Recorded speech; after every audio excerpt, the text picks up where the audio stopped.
Hello, everyone. My name is Sue Paulson. If you followed me on YouTube, you know that I'm Tea with Sue. In late December of 2022, I recorded the 104th episode of Tea with Sue.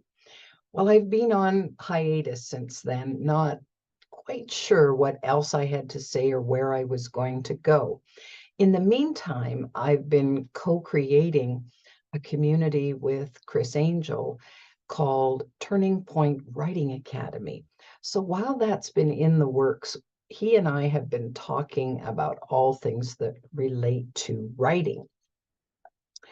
Well, he encouraged me to start doing some videos again outside of Turning Point Writing Academy, because we're going to do a podcast with that to see what else I might have to say on my own about writing.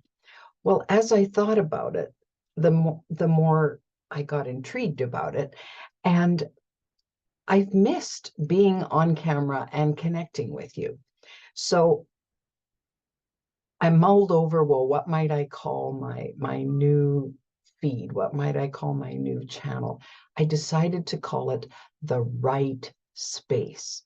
So all things to do with writing. So if you're here today, you're in the right space. Well, I wondered, what do I have to say about writing? I thought back into my history and where I've come since I learned how to write. Mrs. Law was my grade 3 teacher, and she was so diligent at getting us to learn how to write properly. You had to put your finger on the page and then space it out, and so A, B, B, B, and then of course the script would eventually come out. Well, then, of course, as we learned how to put words together to make sentences and everything that English teaches us to do, then it was always an adventure. Well, I didn't really understand that not only did I have a great interest in words, but I had a flair for words. I had a flair for putting things together. So, and when I think about it, I guess I came by it honestly, because my grandmother on my mom's side was always scribbling little poems and notes and writing long letters to friends. And my mom would write as well, and she wrote some plays for her women's groups and that they performed. And so it was in there. I just didn't know for lots of years. So as I got more invested in writing, words would just come out. And usually it would happen going through some kind of what felt like something big to me in my life that I was trying to sort out. I've always used words on paper to sort out what's going on in my life and to try to make sense of the world, because let's face it, there are times when things that happen don't make a lot of sense, and you can't quite figure it out. So I would work with that. And whether it was teenage angst over my very first boyfriend and longing for, I didn't know what I was longing for, but whatever that was all about. So I wrote about that. I wrote some poems and submitted them to contests when I was a teenager. And of course I was fearless then, because, oh, well, there's a contest, I'll send in a poem and see what happens. Well, typically nothing happened, but it just felt good to be doing that. I wanted to participate with the words that I wrote. I didn't actually start taking my writing seriously until I hit 40, when I just wanted to take some creative writing classes to see if I could be a writer. Well, of course, I already was a writer. I just didn't acknowledge that or know that or give it any particular weight in my life. I wanted to explore and play around with it. Well, I was fortunate to have several wonderful writing teachers. The first one taught me about all of the different genres that a person could write in. You could do, especially in related to fiction, you could do young adult, you could do children's books, adult work, adult fantasy, romance, on and on. And so I explored a lot of those different arenas, had a great deal of fun doing it. Well, one of the most interesting things that I discovered along the way, not only did I find out how much fun it was, but I found myself blocking me from writing. Oh, Sue, you're having too much fun. And if you spend all this time writing, because of course, writing is a very solitary process, right? It's hard to write with people around and other distractions and so on. And of course, I grew up not understanding that writing could be a profession. It was, well, you can't make any money at that. And so it's not time well spent. It's not a productive use of your time, unless it's writing for business. So I thought it was kind of interesting that I ended up teaching business writing at college and university, working with young adults who were making their way into the financial community or some other kind of community, and then teaching night classes to adults who felt that, well, now they have to write more with computers and emails and everything electronic. It didn't lessen our need to write, it increased that need to write. So everybody's writing these days. Candace Jane Dorsey, an author and instructor that I very much admire, said at one point, well, the definition of a writer is someone who writes. Well, we all do, whether we're texting or we're putting something out on our Twitter feed or whatever that looks like. We're using our words in a written format. And of course, we're all very aware now of the impact, particularly negatively, that can have if we don't put our words together in a way that conveys our actual meaning. So lots of people have been vilified for making a misstep when it came to writing something, maybe a flaming email that they sent off to a colleague because of some kind of conflict that they had. And after they hit the send button, they're going, oh, no, no, no, no, no, no, no, no, no. What did I just do? And so I think we've all been there. So it's extra important that we pay attention to what we write and how we write that.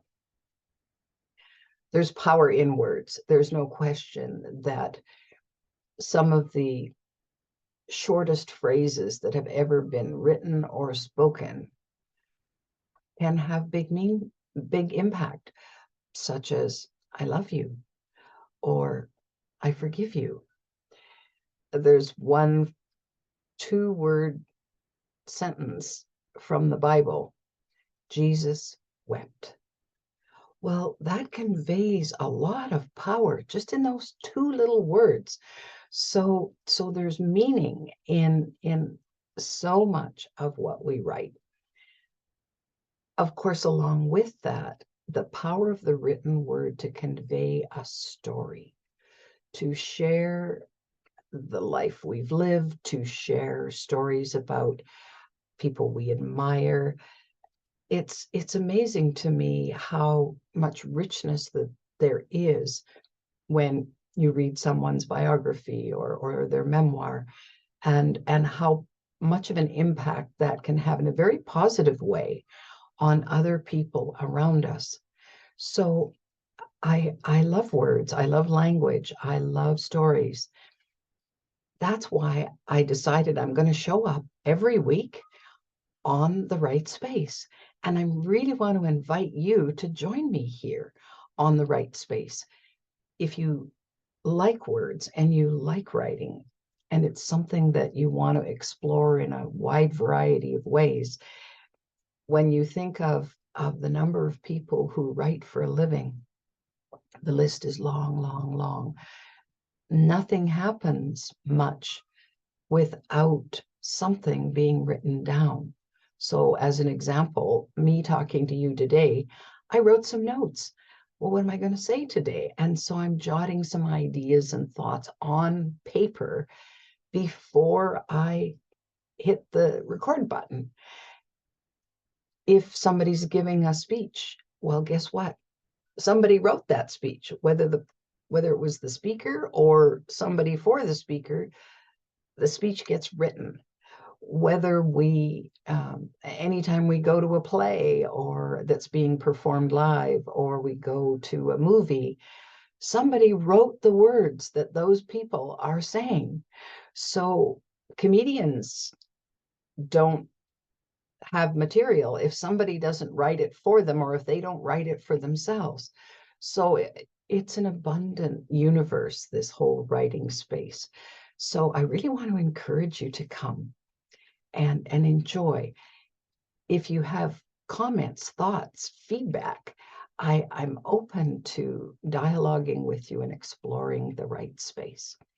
What I want to leave you with today is a book that I came across. I was searching for some meaningful texts to present to my writing students, and I found this one. And of course, from a business context, it's really, really helpful.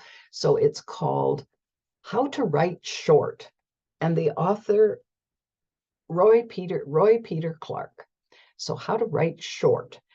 Well, it's very useful, particularly if you write for business, because there are all kinds of wonderful ideas in how to shorten what you write.